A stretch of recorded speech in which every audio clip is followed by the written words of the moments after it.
वह दूध जैसी सफेद थी। सफेद रंग के ही रेशमी कपड़े पहनती थी और चांदनी रात में ही बाहर निकला करती थी। जब वह हवा में उड़ती थी तो आसपास के लोगों को बेला के फूलों की सुगंध आती थी। लोग उसे बेला परी कहते थे। नगर के राजा का नाम था जमदग्नि। प्रजा उसका बहुत आदर करती थी। वह भी हमेशा प्रजा का बहुत ख्याल रखता था। समय समय पर प्रजा में खाने की वस्तुएं, कपड़े आदि बंटवाया करता था। एक दिन राजा को उदास देखकर उसके मंत्री ने उसकी उदासी का कारण पूछा। राजा ने बताया, रात को सपने में मुझे बेला परी दिखाई दी थी।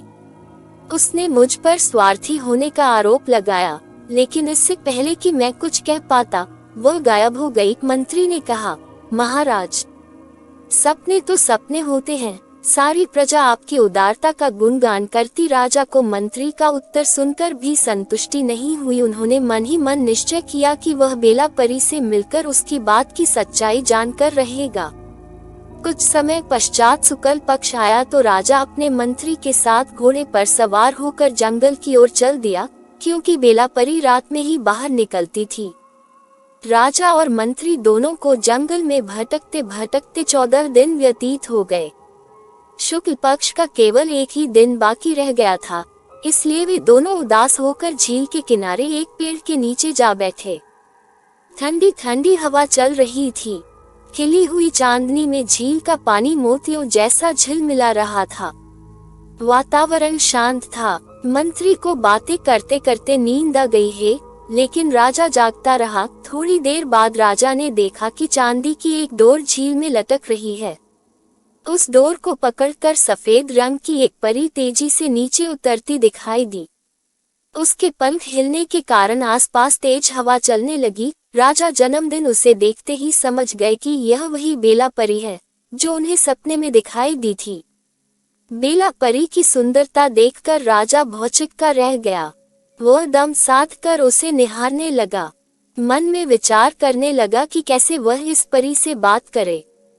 परी ने अपने पंख उतारकर झील के किनारे रख दिए और शांत भाव से झील के जल में तैरने लगी। राजा को अचानक एक उपाय सूझा। जब परी ने झील के जल में डुबकी लगाई तो वह तेजी से लपककर परी के पंख उठा लाया। परी नहाकर बाहर निकली तो अपने पंख न पाकर बहुत परेशान हुई। वह बिना पंखों के उड़ नहीं सकती थी। बाद में परी ने देखा कि उसके पंख राजा के पास हैं। तब वह राजा से अपने पंख वापस कर देने के लिए प्रार्थना करने लगी। राजा ने कहा, सुंदर परी, मैं 2 शर्तों पर तुम्हारे पंख वापस कर सकता हूँ। पहली शर्त यह है कि तुम प्रतिदिन मुझसे मिलने के लिए आया करोगी।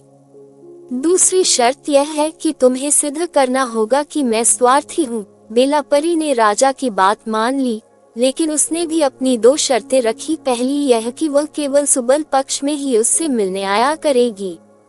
दूसरी यह कि राजा को उससे एक कहानी सुननी पड़ेगी। राजा जमदग्नि ने भी उसकी दोनों शर्तें मान ली। अब बेला परी ने कहानी सुनानी शुरू की। एक शिकारी अपने कुत्ते के साथ जंगल में शिकार करने गया। जब वह वापस लौट रहा था तो रास्ते में उसे एक टूटी हुई बैलगाड़ी मिली। बैलगाड़ी में सोने की सिल्लियां और चांदी की छड़ियां लदी हुई थी। गाड़ीवान पास में ही उदास बैठा था। शिकारी को देखकर गाड़ीवान ने कहा, मेरी गाड़ी का पहिया खराब हो गया है।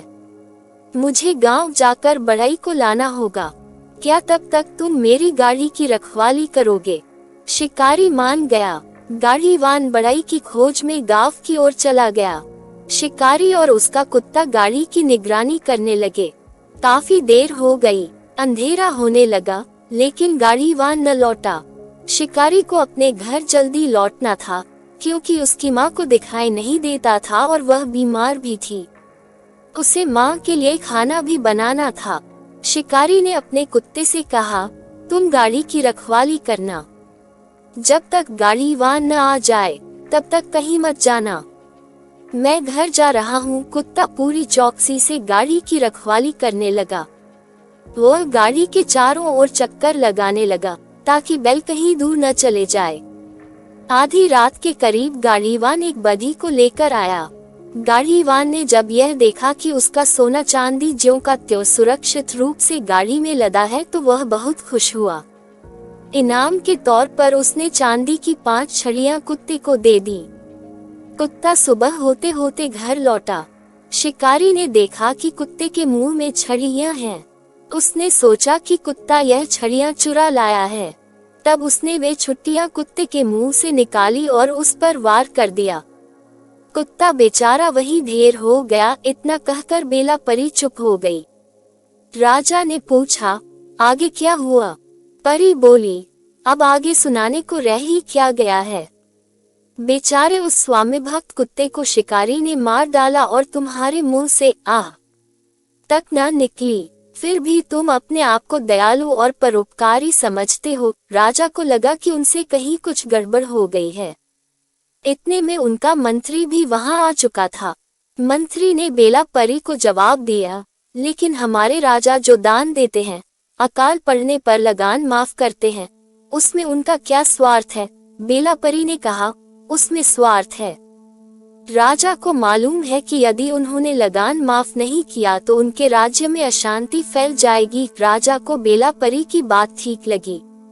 उस दिन उन्होंने निश्चय किया कि अब वह दान के बदले लोगों को काम देगा। फिर राजा ने वैसा ही किया। कुछ ही वर्षों में राज्य में खूब खेती होने लगी। कोई बेरोजगार और भूखा न रहा। राजा ने नगर में जगह जगह बेला फूल के पौधे लगवाए। नगर बेला की सुगंध से हमेशा सुगंधित रहने लगा।